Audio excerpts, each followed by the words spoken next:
السلام علیکم دوستوں، ایک نئی ویڈیو کے ساتھ حاضر خدمت ہیں۔ آج انشاءاللہ تعالی قرآن کریم کی ایک آیت کریمہ کی تلاوت کا شرف حاصل کریں گے اور اس کی مختصر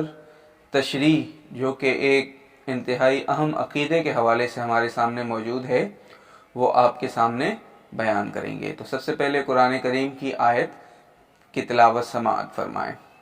اعوذ باللہ من الشیطان الرجیم،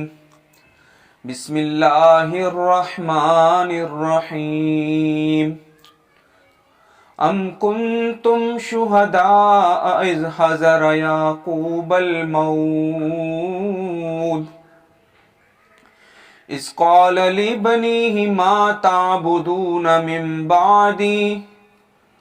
قالوا نعبد إلهك وإله آبائك إبراهيم وإسماعيل وإسحاق إلها واحدا ونحن له مسلمون تلك أمة قد خلت لها ما كسبت ولكم ما كسبتم وَلَا تُسْأَلُونَ عَمَّا كَانُوا يَعْمَلُونَ۔ عزیز دوستوں، آپ کے سامنے سورہ بقرہ کی آیت نمبر 133، 133 اور 134 تلاوت کی ہے۔ اس آیت کریمہ میں اللہ تعالی نے ایک انتہائی اہم ایونٹ کو بیان کیا ہے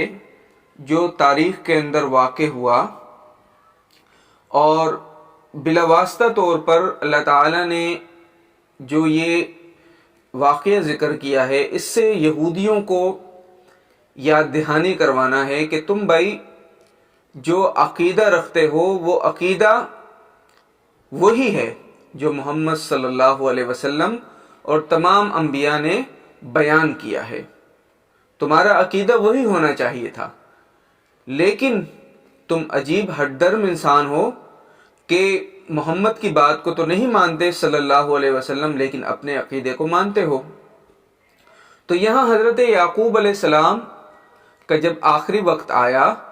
تو انہوں نے اپنے بیٹوں کو جمع کیا، جس میں حضرت یوسف علیہ السلام، ان کے بھائی، سب کو جمع کیا، اور جو سب سے اہم وصیت کی وہ یہ کی، فرمایا کہ بتاؤ کہ میرا انتقال ہونے والا ہے، میں اللہ سے ملنے والا ہوں، میرے بعد تم کس کی عبادت کرو گے، کس کے سامنے سر کو جا کر جھکاؤ گے، کس سے مرادیں مانگو گے، کس کے سامنے اپنی مشکلات کو پیش کرو گے؟ تو سعادت مند بیٹوں نے ایک منٹ بھی نہیں لگایا سوچنے میں، وہ کہنے لگے اذ قال لبنیہ ما تعبدون من بعدی، میرے بعد کس کی عبادت کرو گے؟ قالوا نعبد الہک، ہاں ہم تیرے رب کی عبادت کریں گے،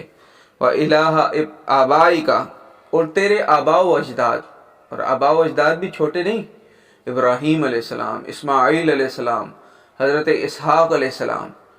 ان سب کے الہ کو ہم جو ہے عبادت کریں گے اس کی۔ اچھا وہ الہ کون ہے؟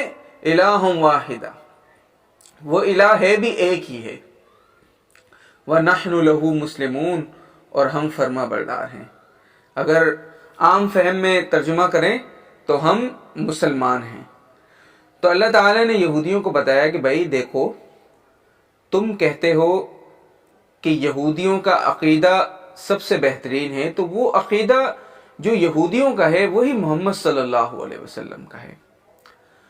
اور حضرت یعقوب علیہ السلام کے بیٹے تو ہم یہ کہہ رہے تھے کہ ہم مسلمان ہیں، اور تم اپنے آپ کو یہودی کہتے ہو، حالانکہ تمہیں بھی مسلمان ہونا چاہیے اور تمہیں بھی جو ہے محمد صلی اللہ علیہ وسلم کی پیروی کرنی چاہیے۔ تو عزیز دوستوں، یہ مختصر سا ترجمہ تھا، انشاءاللہ تعالی آپ کی خدمت میں پھر حاضر ہوں گے ایک نئی آیت کریمہ کے ساتھ۔ وآخر الدعوانا ان الحمد